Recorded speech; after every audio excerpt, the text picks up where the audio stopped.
Hi. Hi, everyone. Welcome to another version of I Asked Bob Another Question. Here we go. Okay, and today's question is, when and why did you leave Alaska? Something in the background there. I left Alaska in 2006. The immediate why is because I had just retired. I worked at a Safeway grocery store all my life. And so in 2006, I was 53 and able to retire early. I lost a lot of my retirement, but I wanted to retire the second I could. And it was worth it to me to lose it. So I retired and I left Alaska. Why did I leave Alaska? Well, of course, it's gorgeous. I'd lived there all my life, 45 years. And I can summarize the reason I left Alaska, and you lived there 13 years. Yeah. So you know, you're going to hopefully know and agree with what I'm going to say. What you're gonna say, yeah. There's two reasons why I left Alaska: the darkness and the cold.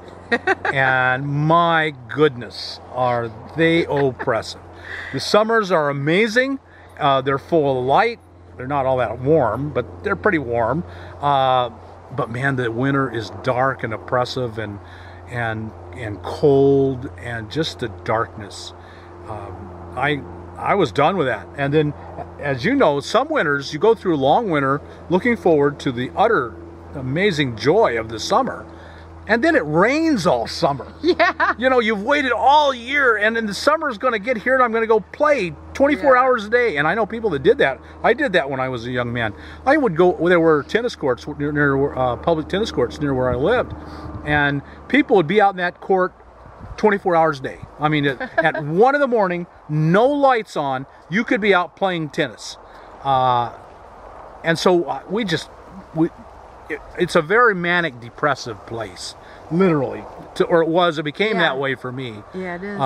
All summer you're manic with this pleasure and this activity, and then in the winter it's depressive because it's just dark and cold and snowing, and yeah, that's why, darkness and cold.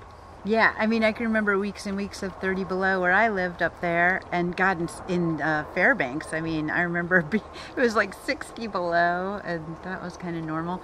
And I mean, cabin fever is a real thing up there, Very real. But you don't like realize it because it kind of sneaks up on you, and then you're like, oh, maybe that's what cabin fever is. Because if you haven't had it, you don't really know what it is, and then so it is real, definitely. Yeah, so that really was the final reason. And I'd never seen, I lived in Alaska all my life, I'd never really seen the lower 48. And so I wanted to go see it. Yeah. Awesome. Okay, well, thank you for answering that, and in another great episode of I Asked Bob a Question. My pleasure. Talk to you guys later. Bye-bye.